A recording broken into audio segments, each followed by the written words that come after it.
Hey guys, Mozu with Negron Tech here, and I'm bringing you my final video, the conclusion per se for the Infernal blow of Immolation Ignite Chieftain. So do keep in mind that the footage that you are watching is a lot slower than it actually is. I'm no longer playing the character. I moved on to some other projects, so I don't have the correct flask setup, and I don't have the good movement speed boots for this character for the footage that you're seeing now. So take the footage a little bit with a grain of salt, but the clear, those sweet explosions, the Ignite Pro Lift, they're all still the same, all very, very cool. If you enjoy the Ignite playstyle, if you want to do it in melee Ignite build, this is a very viable option. Now, in the last video, I did explain the core of the build, which revolves around Infernal Blow of Immolation. You attack 6 times, the 6th attack, it triggers an explosion. That debuff explosion, the stacks on you, so it's much better for single target and a much higher multiplier configured to the non-transfigured version. We scale that explosion, it snapshots that 6 attacks, so 6 attacks, the second set of Ruthless Blows will trigger. We get to utilize concussive force with that, so we get even more damage. So there's a lot of benefits, right?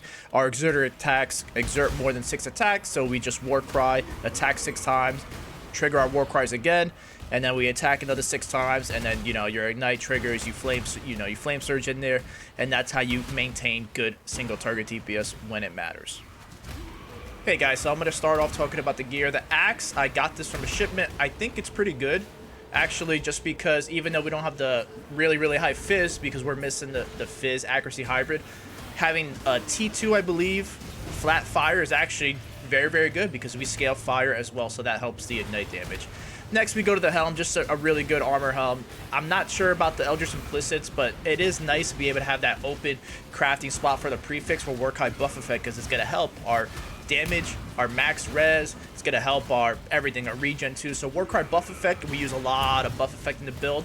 That helps us a lot, and we're able to get easy 90 max res. Now, I actually don't have 90 max res right now because I spec'd into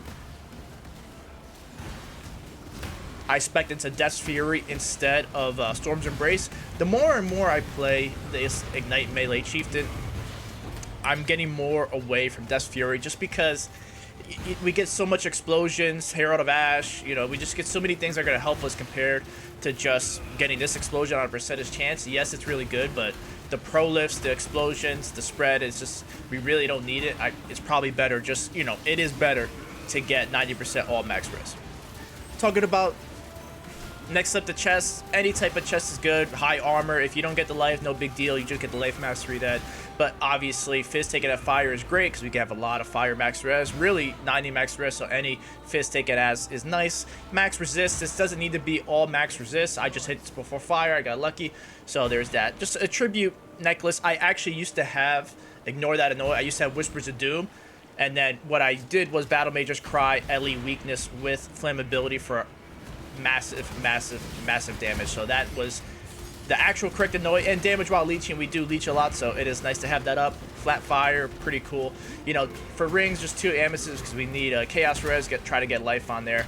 You know, boots are very important. Exerted attacks by Ancestral Cry, at least for Pinnacle. Well, this is unique, so really nice. We're always going to exert by Ancestral Cry, so that's 29% increased damage. And then Scorched Ground, very important. I'm not using the Legacy of Fury unique boots. I'd rather have life. And I just think it's better. You just have to know that, like, right before you hit that big combo, that 6 debuff expenditure, just make sure you run, like, on top of the ball so he's, like, standing on the ground. And that gives you plenty of time to trigger that 6th attack. Remember, Infernal Blow of Immolation and Infernal Blow, the stacks, when you attack, you refresh them. So it's not like you have to attack 6 times within 3 seconds to get the stacks off. It does not work that way. Belt is normal, you know, no big deal. And then gloves, you know, fire exposure because we need it, and ignite spread to other enemies. Pretty much ideal for this type of build. Flasks, you should probably ignore them. I'm not a fan of Center Swallow. Again, I'm not playing this character anymore, so I switched up the flasks to other ones. But the tincture is absolutely massive. We probably want increased effect and increased mana burn to get even more. But when we enable this tincture in POE, the damage is massive. Again, right before you expend that 6th debuff, you just pop your tincture, and that's it. Like, everything lines up perfectly. It's a really simple build to play. Next up, I want to talk about more how to play, because I did add a couple things. We're still war crying. I like to cast Molten Shell or Steel Skin myself, depending on the character. I just think it's better than having a lower level guard skill and then having to cast while damage taken at a lower level. I'd just rather get the full benefit, max it out, and have better control, right? So the proper combo, and you'll see in the top left that we have magmatic strikes too, which I'm actually not a fan of. I do not recommend taking it. But we Infernal Cry, Ancestral Cry, and they expend 6 and 8 exerted attacks. You Enduring Cry every now and then. Again, infinite power, so you always get the max endurance charger, which is nice. And by the time you hit your 6th attack, all you have to really do is make sure you move to drop the Scorched Ground. And then if you really want to try hard, wait for magmatic strikes to pop up. But I'm not a fan of it. It is kind of a pain in the butt to track when everything's going on and you're trying to pay attention to the screen. I'm not a fan of it. And then when you do get your big ignite off, you just flame surge on it, get that burning ground under them, and that's it. It's pretty simple to play. The links will be in the POB, but I do want to talk about the damage potential in the POB. What the fuck was that? All right, looking at the POB, it's actually pretty good. We don't have the tincture enabled, right? So what we do have enabled is that Herald of Ash, covered in ash, I'm sorry, and that's going to be from the skill tree. We're stationary while we're doing the combo, so that's why we do it. And then obviously you're a strike skill. You're not cycloning. You're stationary while you're attacking. They're taunted from War Cries, Burning, Ignited. They're on Scorched Ground from the boots. And then I don't have anything else enabled, right? But I do have the multipliers for this because the Ruthless Blow Ignite does not work, right? So Concussive Force does not work in POB. So if you want to see the real potential, this is from the Tincture. This is from the Ruthless Ignite. Guardian Pinnacle, what's going to happen is, like, your ideal combo, you're going to do your Tincture. Again, the Tincture does not have the dot multi, and even Ellie Pen might be better as a suffix. And then for the Ruthless Blow, this is what your Ignite DPS will be, just almost 6.5 mil. And then we go into Infernal Blow of Immolation right here. Let's go to 6 stacks, and your total damage per Ignite over 2.6 seconds is 15 mil. Now that sounds pretty good for Guardian Pinnacle. And I think it actually is. It's pretty solid. It's very good DPS, but you got to remember this is everything lined up. Actually, one more thing. Magmatic Strikes. Where is it? Sorry, guys. Now, this would be everything lined up perfectly. If I was still playing this build, I would get rid of this because it's a pain in the ass to track. But, you know, it's like it has very good potential. But in reality, the biggest issue with this build is no Ruthless Blow tracker. This is the only thing I hate about the build, because what's going to happen is that, again, I mentioned in the last video, if you auto cancel or if you miss, like, you're not going to miss, but let's say that boss moves or the tanky rear moves away real quick, that Ruthless count will still trigger even if you don't hit the target. So it's like, it's such a pain in the butt to track. For bossing, it's not a big deal because you could just take the gem out. Like, before I did some of the bosses, I would just take, where is it? I take Infernal Blow out, put it back in, and reset it, and then I would have to be careful.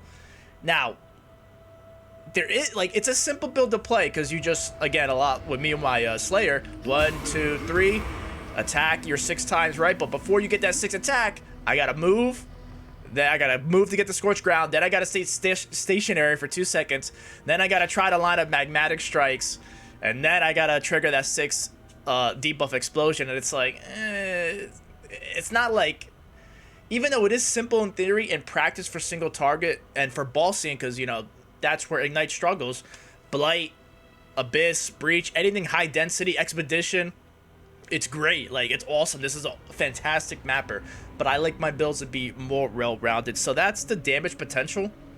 Let me go over here again. Oh, wrong one. That's my secret build. Sorry about that. And, you know, the damage is very, very good with everything up, but it's not kind of my preferred playstyle. Like, Earth Shatter slams, you could just, all you do is War Cry twice or 3 times for the endurance charges, and then you just go to town, and you don't really have to think too much. It's very, very, very simple.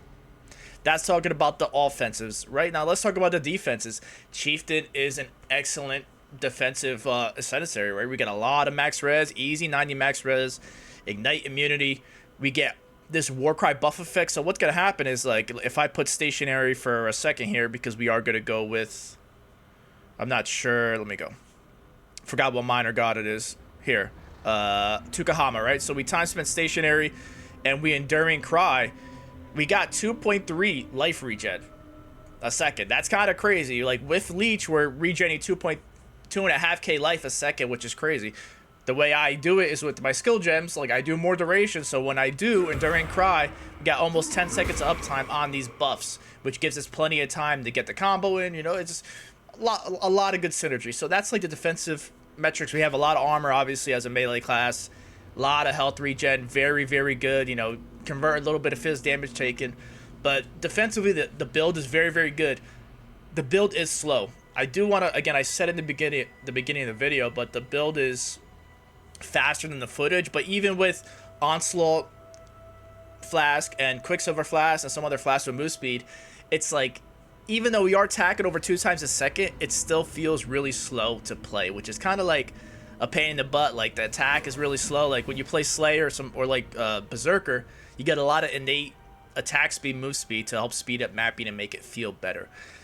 At least to me, Ignites, whether it's melee or caster, I'm not the biggest fan of it, but I am happy I played it because, again, my whole point is to help people. If you really love melee Ignite, then now you kind of have a reference, like, all right, like, this is how I can scale the damage to be really good. This is how I can make the build tanky. You know, it got pretty good effective health. I like to get 20 Fizz Max His or over 20k, but, you know, the gear can get better. If you're in trade, it's a lot easier to accomplish that. And that's pretty much really it, guys. If you have any questions, please let me know. I hope you guys enjoyed. This is kind of the conclusion of the Melee Ignite Chieftain. I love the Ignite playstyle, mapping, blights, expedition, high density. It's great, but for single target, I'm not a fan of having to line everything up. And, you know, I'd rather just have a more simplistic playstyle, right? So, Moser Knight Red Tiger, if you guys enjoyed, again, comment, like, subscribe, and I hope you have a good one.